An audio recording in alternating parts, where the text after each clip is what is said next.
হাবিবুল্লাহ বাহার কলেজের vice principal উত্তরায় নিজ বাসায় খুন, কারণ অনুসন্ধানে কাজ করছে পুলিশ। অক্টোবরে নির্বাচনের তফসিল ঘোষণার প্রস্তুতি নিচ্ছে কমিশন, জানালেন সিইসি। ভোটের তারিখ জানাবেন প্রধান উপদেষ্টা। ৬ কমিশনের প্রতিবেদন সহ ৩৪টি রাজনৈতিক দলকে চিঠি দিল ঐকমত্য কমিশন। ১৩ মার্চের মধ্যে জানাতে হবে মতামত। এবং পাচারকৃত অর্থ ফিরিয়ে আনতে হচ্ছে বিশেষ আইন, জানালেন প্রেস সচিব। ১১ ব্যক্তি ও কোম্পানির বিরুদ্ধে চলছে যৌথ তদন্ত।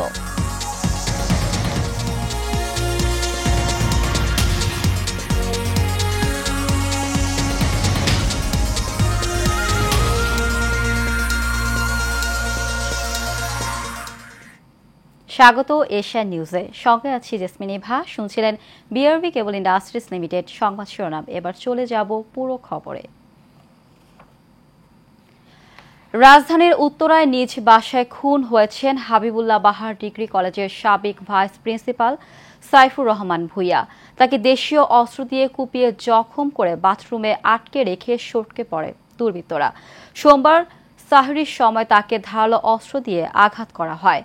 পরবর্তীতে বাথরুমের দরজা ভেঙে বের হলে প্রতিবেশীরা তাকে উত্তরার একটি হাসপাতালে নিয়ে গেলে মৃত ঘোষণা করা হয়। পুলিশ বলছে তার শরীরে ধারালো অস্ত্রের একাধিক আঘাত রয়েছে। ঢাকা মহানগর পুলিশের উত্তরা বিভাগের অতিরিক্ত উপকমিশনার আহমেদ আলী গণমাধ্যমকে বলেন, সাইফুর রহমান ওই ভাড়া বাসায় একাই থাকতেন। কয়েকদিন আগে দুজন নারী পুরুষ তার বাসায় ওঠেন। পুলিশ কর্মকর্তা আহমেদ আলী বলেন, ওই দুই ব্যক্তিকে খোঁজা হচ্ছে, তারা সাইফুর রহমানের আত্মীয় কিনা এবং হত্যার পেছনে কারণ খতিয়ে দেখা হচ্ছে। আগামী অক্টোবরে জাতীয় নির্বাচনের তফসিল ঘোষণার প্রস্তুতি নেওয়া হচ্ছে বলে জানিয়েছেন প্রধান নির্বাচন কমিশনার এএমএম নাসির উদ্দিন। সোমবার রাজধানীর আগারগাঁওয়ে নির্বাচন ভবনে বাংলাদেশে নিযুক্ত ব্রিটিশ হাই কমিশনার সারাহ কুকের সঙ্গে বৈঠক শেষে সাংবাদিকদের মুখোমুখি হয়ে এ কথা জানান তিনি। জাতীয় নির্বাচনের ট্রেনে উঠেছেন কিনা সাংবাদিকদের এমন প্রশ্নে সিইসি বলেন, প্রধান উপদেষ্টা যেদিন ঘোষণা দিয়েছেন সেদিন থেকেই জাতীয় নির্বাচন নিয়ে কাজ চলছে, তবে জাতীয় নির্বাচনের ঘোষণা কিন্তু প্রধান উপদেষ্টা দেবেন। তিনি বলেন, নির্বাচনের টাইমলাইন ডিসেম্বরে ভোট হলে অক্টোবরেই শিডিউল ঘোষণা করতে হবে।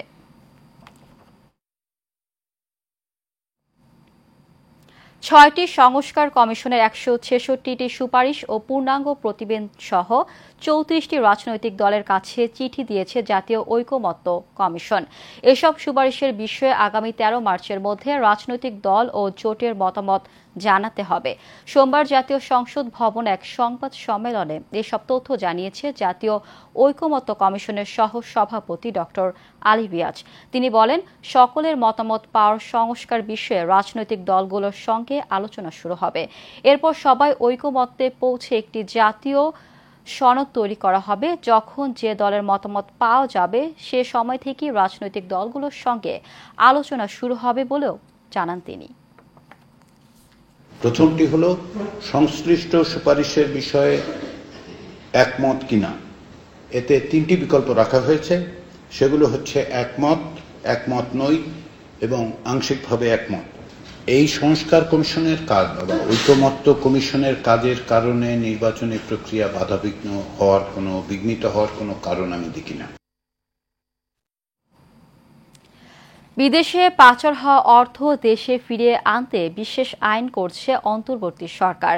সোমবার রাজধানীর ফরেন সার্ভিস একাডেমিতে এক সংবাদ সম্মেলনে এই তথ্য জানিয়েছেন প্রধান উপদেষ্টার প্রেস সচিব শফিকুল আলম। উপদেষ্টা পরিষদের বৈঠক শেষে আয়োজিত ওই সংবাদ সম্মেলনে প্রেস সচিব জানান, প্রধান উপদেষ্টা প্রফেসর ডক্টর মোহাম্মদ ইউনূসের নেতৃত্বে পাচার করা টাকা উদ্ধারের জন্য গঠিত টাস্কফোর্সের সভায় এই সিদ্ধান্ত হয়েছে। বৈঠকে প্রধান উপদেষ্টা বলেছেন, পাচার হওয়া অর্থ ফিরিয়ে আনতে প্রয়োজনীয় সব পদক্ষেপ নিতে হবে, কারণ এগুলো জনগণের করের টাকা।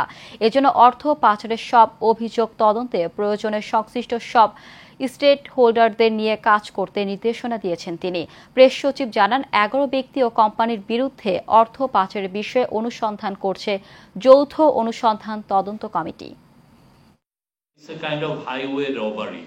তো এই টাকাটা উদ্ধারের জন্য প্রথম থেকেই ইন্টারিম গভর্নমেন্টের প্রয়াস ছিল এবং প্রফেসর ইউনূস প্রথম থেকেই বলে আসছেন যে এটা হচ্ছে আমাদের এই গভর্নমেন্টের খুবই একটা টপ প্রায়োরিটি, কারণ এটা বাংলাদেশের মানুষের টাকা এবং এটা যেভাবে হোক আমরা এই টাকাটা ফিরিয়ে আনতে চাচ্ছি।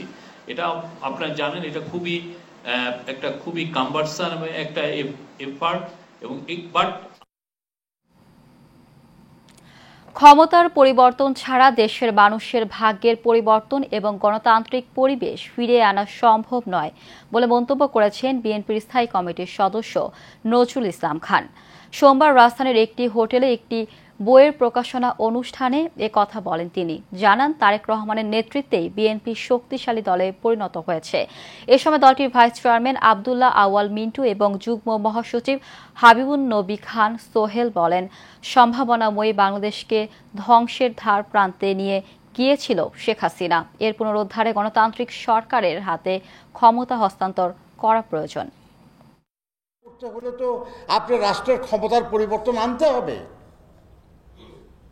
এবং সেটা আনতে হবে গণতান্ত্রিক প্রক্রিয়ায়, ভোটের মাধ্যমে, নির্বাচনের মাধ্যমে। সেটা যখন দাবি করা হয় তখন এই কথা বললে তো ভুল যে শুধু ক্ষমতার জন্য পরিবর্তন হয় নাই। যদি এই দেশের প্রতিষ্ঠানগুলোকে আমরা ঠিক করতে চাই, এই রাষ্ট্রকে যদি জনগণের কল্যাণে রাষ্ট্র পরিচালনা করতে চায়, তাহলে অবশ্যই যেটা দরকার দেশ হল রাজনৈতিক সরকার। মাগুরায় বোনের বাড়িতে বেড়াতে এসে ৮ বছরের শিশু ধর্ষণের ঘটনায় অভিযুক্ত আসামিদের নিরাপত্তার শঙ্কায় দিনে আদালতে হাজির করতে পারেনি পুলিশ। পরে মধ্যরাতে রিমান্ড আবেদনের শুনানি হয়। শুনানিতে মূল অভিযুক্ত ভুক্তভোগী শিশুর বোনের শ্বশুর হিটু শেখকে ৭ দিন, স্বামী, শাশুড়ি ও ভাসুর প্রত্যেকের ৫ দিনের রিমান্ড মঞ্জুর করা হয়। মাগুরায় chief judicial magistrate Abdul Matin এই আদেশ দেন। রোববার রাত ১২টার পর রিমান্ড শুনানি শুরু হয়।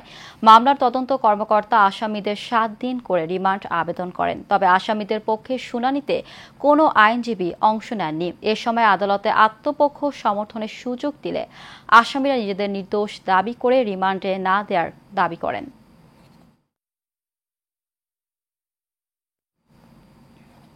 কক্সবাজারে একটি আন্তর্জাতিক সংস্থার মার্কিন এক নারীকে শ্লীলতাহানির দায়ে এক যুবককে গ্রেফতার করেছে পুলিশ। সোমবার কক্সবাজার শহরের শহীদ সনিস্থ কেন্দ্রীয় শহীদ মিনার সংলগ্ন এলাকায় এই ঘটনাটি ঘটেছে বলে জানিয়েছে কক্সবাজারের পুলিশ সুপার মোহাম্মদ সাইফুদ্দিন শাহিন। তিনি জানান, এই ঘটনায় গ্রেফতার তারেকুর রহমান প্রকাশ সৈল্লা তারেক কক্সবাজার শহরের মোহাজের পাড়া মোহাম্মদ ফরিদের ছেলে। ভুক্তভোগী নারী মার্কিন নাগরিক স্বামীর সঙ্গে কক্সবাজার থাকেন। ওই নারী ও তার অপর এক সহকর্মীকে সাথে নিয়ে সোমবার সকাল 10টার দিকে শহরের ফুটপাত ধরে হেঁটে যাওয়ার সময় ঘটনাস্থলে ওই যুবক গতিরোধ করে ঝাপটে ধরেন।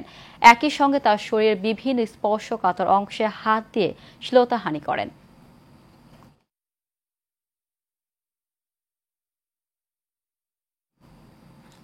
পাঁচ মিনিটের রাস্তা সময় লাগে আধা ঘন্টা, 10 মিনিটের রাস্তা পার হতে 1 থেকে 1.5 ঘন্টা।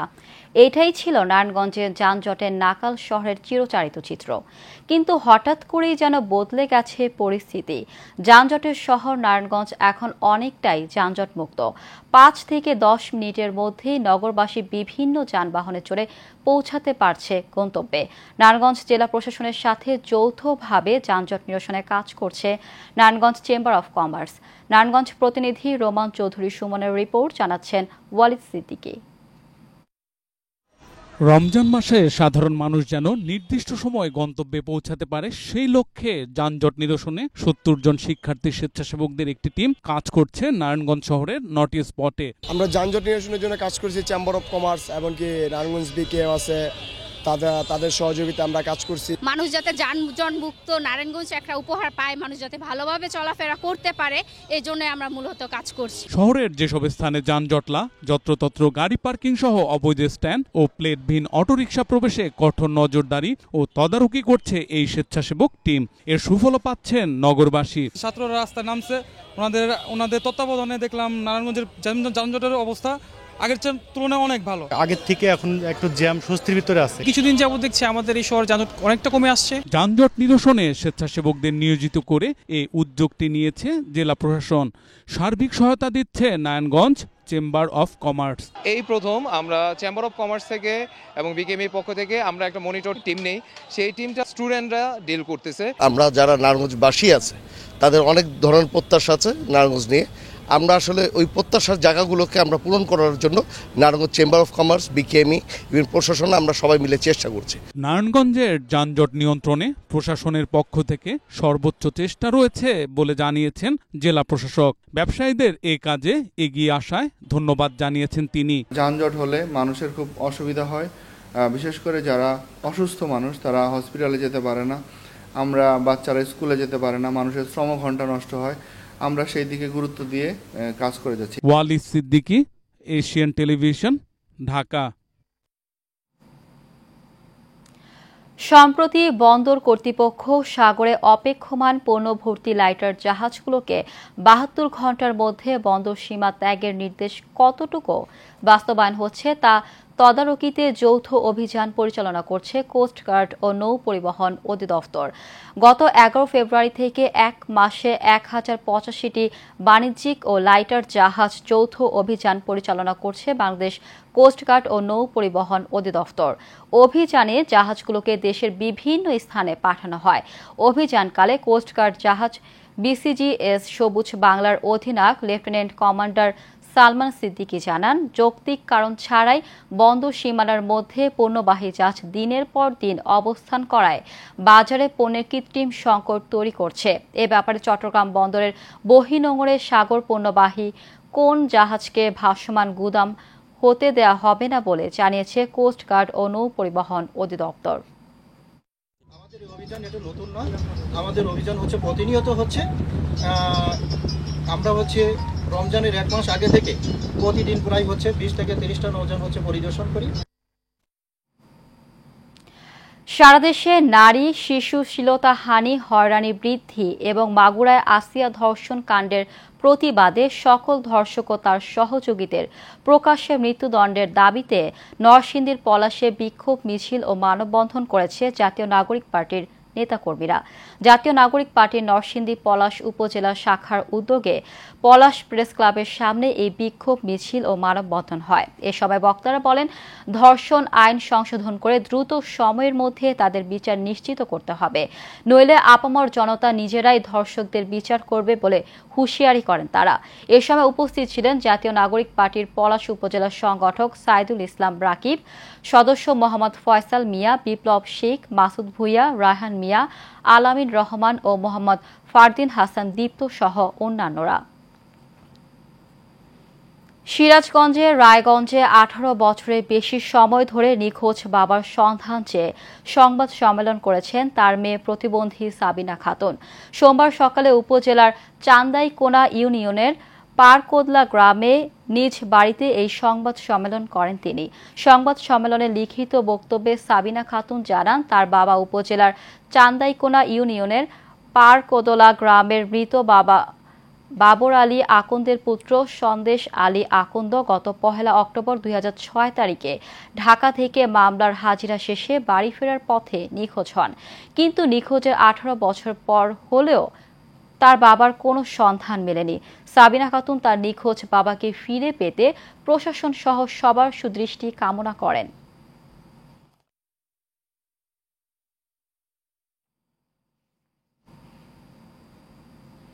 দেশব্যাপী নারীর বিরুদ্ধে সহিংসতা, নিপীড়ন, ধর্ষণ, অনলাইনে হেনস্থা এবং আইনশৃঙ্খলা পরিস্থিতির সার্বিক অবনতি ও বিচারহীনতার প্রতিবাদে মানববন্ধন করেছে ভোলার দৌলত খান ছাত্রদল। সোমবার সকালে দৌলত খান সরকারি আবু আবদুল্লাহ কলেজ শাখা ছাত্রদলের আয়োজনে কলেজ চত্বরে এই মানববন্ধন অনুষ্ঠিত হয়। এ সময় উপস্থিত ছিলেন উপজেলা ছাত্রদলের আহ্বায়ক সজীব মৃধা, সদস্য সচিব সোহান হাওলাদার, পৌর ছাত্রদলের সভাপতি রায়হান, কলেজ ছাত্রদলের সভাপতি মেজবাহ সহ ছাত্রদলের নেতৃবৃন্দ।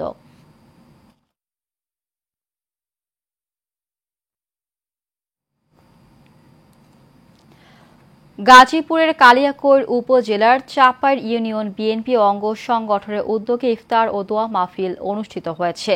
উপজেলার রশিদপুর সরকারি প্রাথমিক বিদ্যালয় মাঠে অনুষ্ঠানে প্রধান অতিথি হিসেবে উপস্থিত ছিলেন গাজীপুর জেলা বিএনপির সদস্য সচিব ড ব্যারিস্টার চৌধুরী ইশরাক আহমেদ সিদ্দিকী। বিশেষ অতিথি ছিলেন পৌর বিএনপির সিনিয়র সহ সভাপতি নুরুল ইসলাম শিকদার, গাজীপুর জেলা যুবদলের যুগ্ম আহ্বায়ক নজরুল ইসলাম সহ বিএনপির নেতাকর্মীরা। মকসুদপুরের এসিল্যান্ড ও উপসহকারী তহসিলদারের বিরুদ্ধে সেলামি দাবির মিথ্যা ও ভিত্তিহীন অভিযোগের প্রতিবাদে মানববন্ধন ও বিক্ষোভ সমাবেশ পালন করেছে এলাকার সর্বস্তরের জনগণ ও সাধারণ ব্যবসায়ীরা। সোমবার সকালে গোপালগঞ্জ ট্যাকেরহাট আঞ্চলিক সড়কের জলিরপাড় ব্রোঞ্জ মার্কেটের উত্তর পাশে মানববন্ধন ও বিক্ষোভ সমাবেশ হয়। আব্দুস সালাম কাজীর পরিচালনায় সমাবেশে সভাপতিত্ব করেন জলিরপাড় ইউনিয়নের ৯ নং ওয়ার্ডের বাসিন্দা চিন্তাহরণ মণ্ডল। এ সময় বক্তব্য রাখেন GM ফারুক মিয়া, কাইয়ুম শিকদার, আল আমিন চৌকিদার, সুরেশ বৈরাগী, হিরু মিয়া শেখ, খলিল শেখ, আলী আজকর, সামাদ সর্দার, আসাদ মিয়া, চৈতনা বিশ্বাস সহ অন্যান্যরা।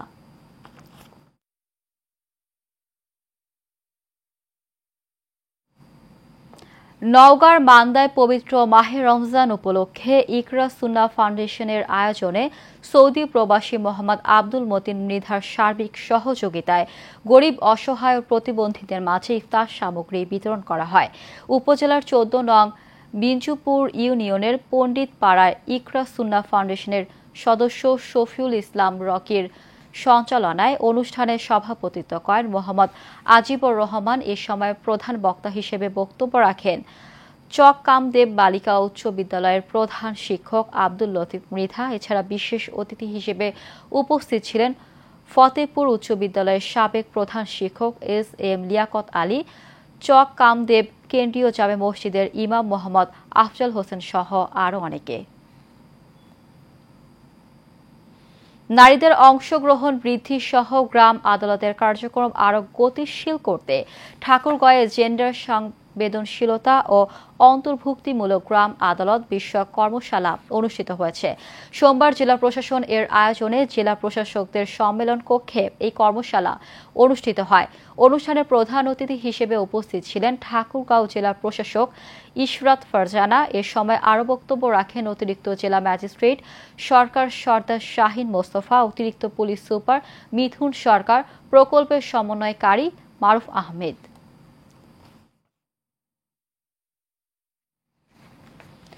চাঁদপুরের মতলব উত্তর উপজেলার দুর্গাপুর ইউনিয়নে বিএনপি ও সহযোগী অঙ্গ সংগঠনের আয়োজনে দোয়া ইফতার মাহফিল হয়েছে।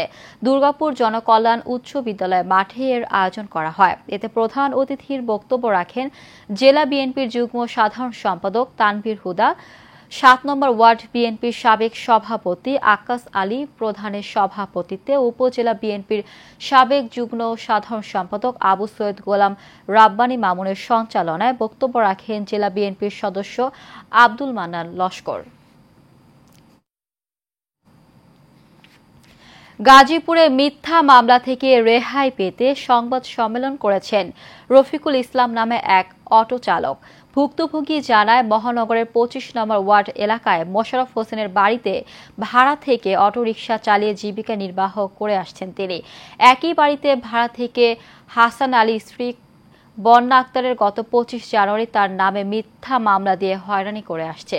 সংবাদ সম্মেলনে মিথ্যা মামলার তীব্র নিন্দা ও প্রতিবাদ জানান তিনি। এই ঘটনার সঠিক তদন্ত করে বিচারের দাবি করেন ভুক্তভোগী রফিকুল ইসলাম।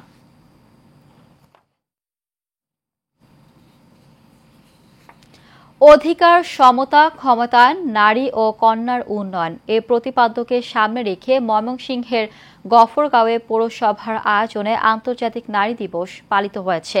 পৌরসভার আয়োজনে নগর পরিচালন ও অবকাঠামো উন্নয়ন প্রকল্প LGED সহযোগিতায় একটি বর্ণাঢ্য র্যালি শহরের গুরুত্বপূর্ণ সড়ক প্রদক্ষিণ করে।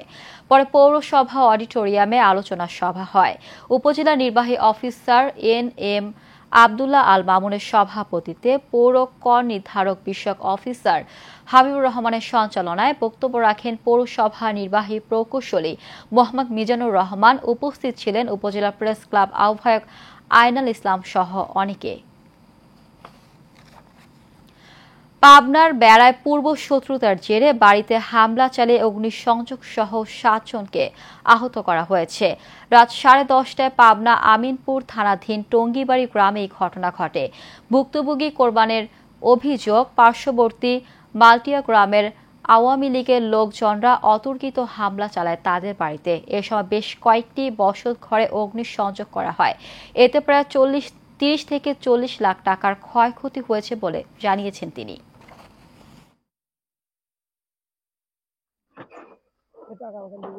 আমাদের বাড়িতে আমাদের প্যান্ট পরবে, একটা প্যান্ট, একটা গামছা পর্যন্ত নাই, আমাদের সব পুরা ফেলাইছে, কিছু নাই। মানে এক মোট চাল যে আগে খাবো বেড়া বেটি নিয়ে চাল পর্যন্ত নাই। আমার বড় বেটা গড়াগড়ি পেয়ে শিখতে পারলো, তার বাড়িল। আমি বললাম আপনাকে হাতে পাই ধরি, আপনারা আমার বেটাটা মারবেন না, আমার বেটার অসুখ 2 মাস। আমার বাঁশুরি যখন কুয়ায় তখন আমি ঘরতে বাইরে যা দেখি আমার বাঁশুরির এখানে রক্ত সব পড়া।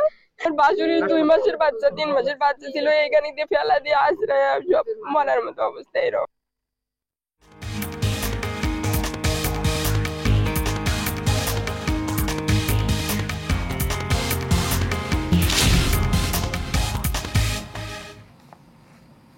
এবার আন্তর্জাতিক সংবাদ। মধ্য আফ্রিকার দেশ ডেমোক্রেটিক রিপাবলিক অফ কঙ্গোতে নৌকাডুবির ঘটনা ঘটেছে। এতে কমপক্ষে 25 জন নিহত হয়েছেন, নিখোঁজ রয়েছেন আরও বেশ কয়েকজন। সোমবার এক প্রতিবেদনে এই তথ্য জানিয়েছে বার্তা সংস্থা আনাদোলো। স্থানীয় সংবাদ মাধ্যমের খবরে বলা হয়েছে, ডেমোক্রেটিক রিপাবলিক অফ কঙ্গোর পশ্চিমাঞ্চলীয় প্রদেশ মাই নন্ডম্বের কাছে কোয়া নদীতে একটি নৌকা ডুবে কমপক্ষে 25 জন নিহত এবং আরও বেশ কয়েকজন নিখোঁজ হয়েছেন। স্থানীয় সংবাদ ওয়েবসাইট অ্যাকচুয়ালাইট সিডি অনুসারে প্রাদেশিক সরকারের মুখপাত্র বলেছেন, প্রাথমিকভাবে নিহতের সংখ্যা 25 জন এবং বেঁচে যাওয়া আরোহীর সংখ্যা 30 জন। রাতের বেলা নৌযান চলাচলকে নৌকা ডুবির প্রাথমিক কারণ বলে মনে করা হচ্ছে। দুর্ঘটনা কবলিত নৌকাটি নাগামম্বি গ্রামের ফুটবলারদের বহন করছিল।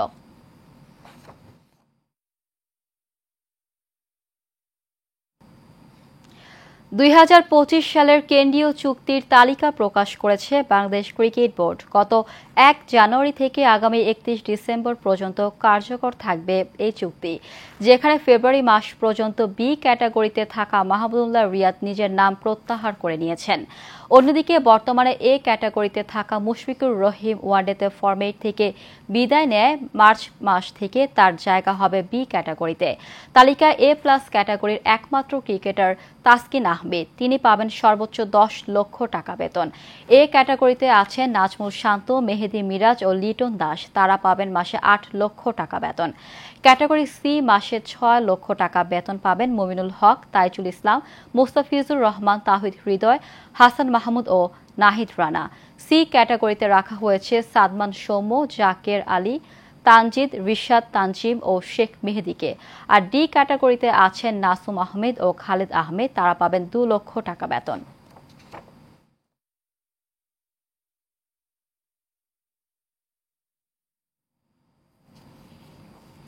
শেষ করব এশিয়ান নিউজ, তার আগে বিআরবি কেবল ইন্ডাস্ট্রিজ লিমিটেড সংবাদ শিরোনামগুলো জানিয়ে দিব আরও একবার।